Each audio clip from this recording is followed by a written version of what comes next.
오늘 국감 첫날인데 어려운 여건 속에서 우리 경제를 이끌고 있는 주무부처의 장관님 이하 관계자 여러분 노고가 많으십니다. 지금 우리나라의 국가 부채가 빠르게 증가하고 있습니다. 재정 건전화를 위해서는 세수 기반을 확충하고 지출을 아끼려는 노력과 함께 재정에 관한 투명한 정보 공개와 암묵적인 국가 채무에 대한 관리까지 포함하는 종합적인 대책이 필요하다고 하겠습니다. 이와 관련해서 재정 투명성과 공기업 부채에 대해 질의하겠습니다. 먼저 재정 투명성에 대해서 질의하겠습니다. 지금 세계적으로 정부 2.0이라는 새로운 정부 패러다임에 대한 논의가 활발한데 그 핵심이 바로 정보 공개와 투명성입니다. 저는 우리나라도 그렇게 가야 한다고 생각합니다. 정보가 투명하게 공개되면 정부는 보다 책임감을 가질 수가 있고 세금을 내는 국민은 보다 경각심을 갖고 대처할 수가 있습니다. 재정 투명성도 마찬가지입니다.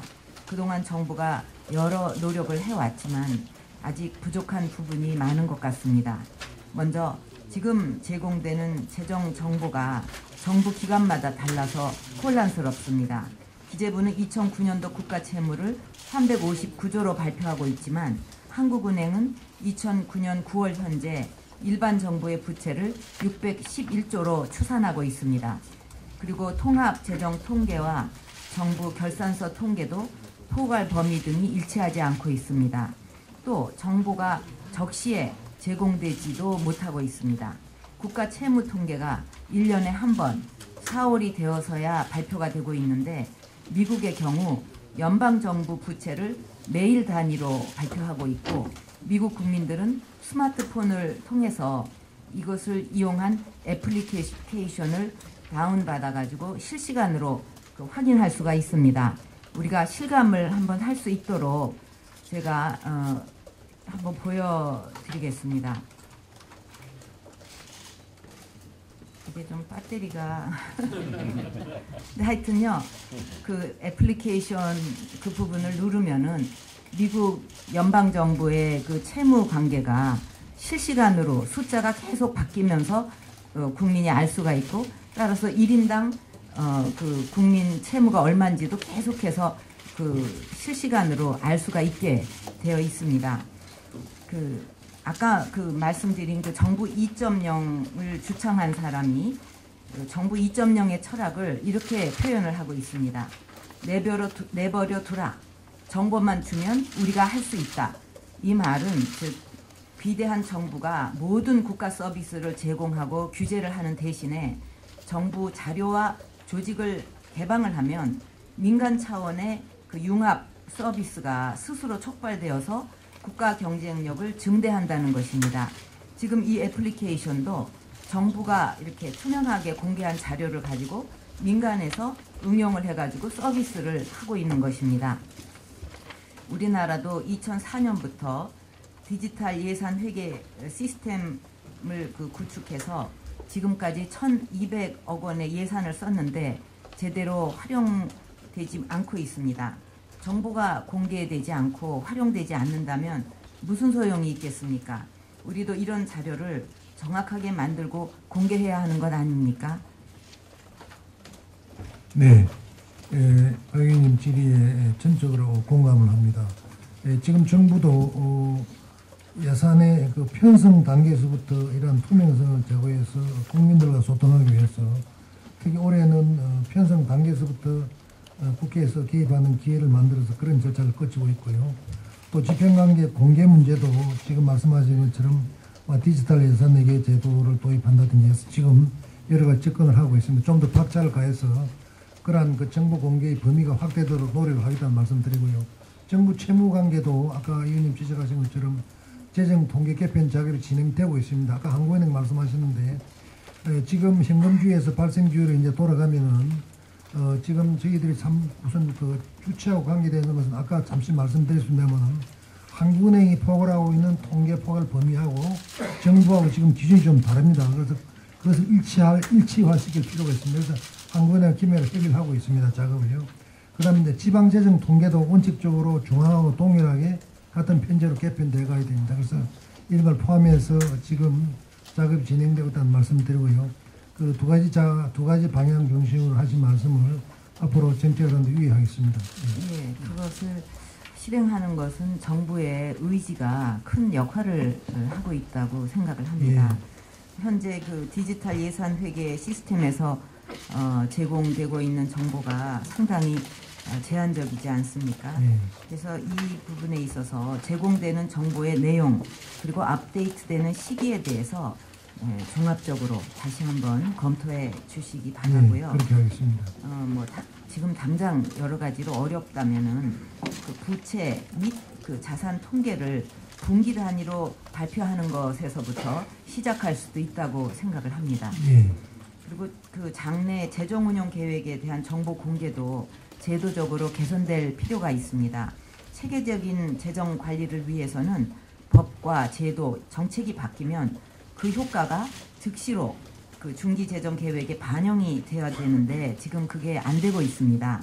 새로운 제도나 정책이 제안됐을 때 그 영향을 즉시 추정할 수 있도록 스코어 키핑 제도 같은 거를 도입하고 전망 결과를 공개하는 것이 필요하다고 보는데 여기에 대해서도 그 어떤 대책을 갖고 계십니까? 네, 논의를 하겠습니다. 그리고 다음은 그 공기업 그 재무 건전성 개선 방안에 대해서 질의하겠습니다. 국제 신용 평가사인 무디스와 피치가 한국의 공기업이 외국과 달리 정부를 대행해서 대형 국책 사업을 하고 있기 때문에 한국의 공기업 부채가 우려할 만한 수준이고 향후 재정 건전성 악화를 불러올 수 있다고 지적하고 있습니다. 공기업의 경우 우리와 외국의 상황이 다르기 때문에 국제 기준이 중요한 것이 아니라 어디서 얼마나 잠재적인 부채가 늘어나고 있는지를 파악해서 체계적인 관리가 필요하다고 생각합니다. 작년 말 현재 22개 공기업 부채는 212조 원이고 부채 비율은 2005년도와 비교해서 84.7%에서 152.9%로 거의 2배로 상승했습니다. 동기간 동안 국내 전 산업의 부채 비율은 111%에서 123%로 소폭 상승했습니다. 저는 공기업의 재무 건전성을 개선하기 위해서는 상업적 기능과 정책적 임무를 구분하고 경영평가 제도를 개선하는 것이 필요하다고 생각합니다. 공기업은 기업으로서의 이익을 극대화하고 또 공공조직으로서는 정책적 임무를 수행해야 하는 서로 상충된 목표를 가지고 있습니다.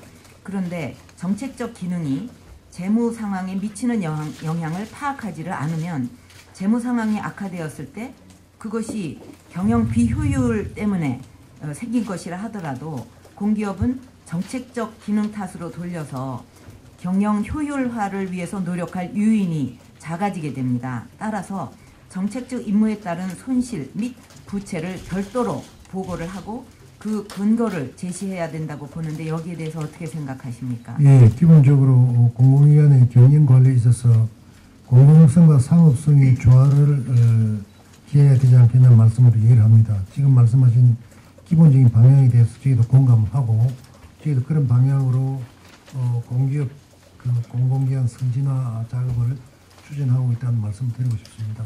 그래서 앞으로 적어도 앞으로의 부채는 반드시 누구의 책임인지 뿌리표를 달아야 할 거라고 저는 봅니다. 최근 IMF는 2007년도 재정 투명성 지침에서 공기업들이 하는 준 재정 활동을 재정 통계에 포함시킬 것을 명시하고 있습니다.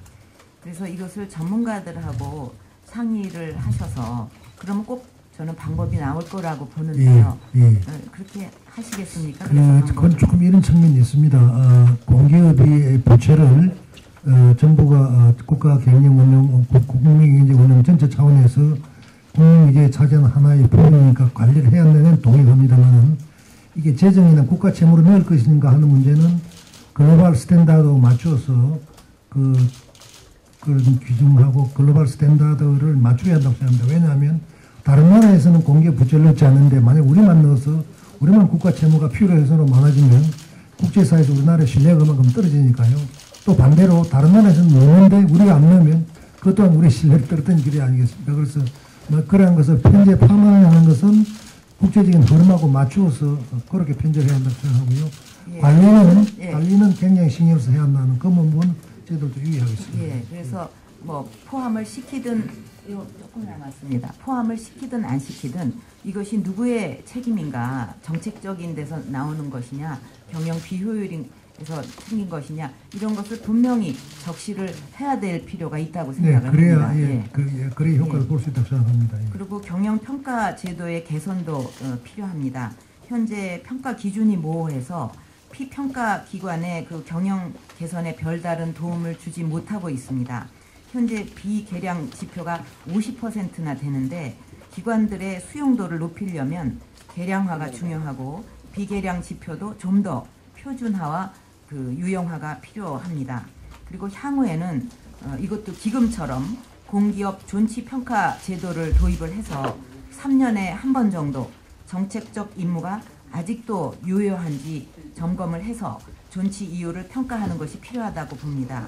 이렇게 경영평가 제도를 개선하는 문제에 대해서 어떻게 생각하십니까? 네, 그 평가 지표의 개선하고 관련해서 말씀하신 대로 계량적인 것과 비계량적인 것 이런 부분이 다 공동으로 접근해야 한다고 생각합니다. 그래서 지금 현재 평가 지표가 적절하게 회사의 경영 상태를 만족하게 표현하고 있는 부분에 대해서 그 일부 의문이 있는 부분 사실입니다. 그래서 지금도 우리가 TF를 구성해서 이 평가 지표 개발을 지금 논의를 하고 있습니다. 그래서 금년 말까지 어떤 결론을 다시 한번 내려고 합니다. 그래서 그 과정에서 의원님 말씀하신 것을 유념하도록 하겠습니다. 예, 이런 평가 기준이 정확히 이렇게 잘 나와 있어야 그렇습니다. 예. 어떻게 잘해보려고 노력을 할 수가 있지. 그렇습니다. 그렇지 않으면 뭘 어떻게 잘해야 될지도 모르지 않겠습니까? 특히 이제 CEO들이 그것을 하나의 준칙으로 받아들여야 하니까요. 예, 예.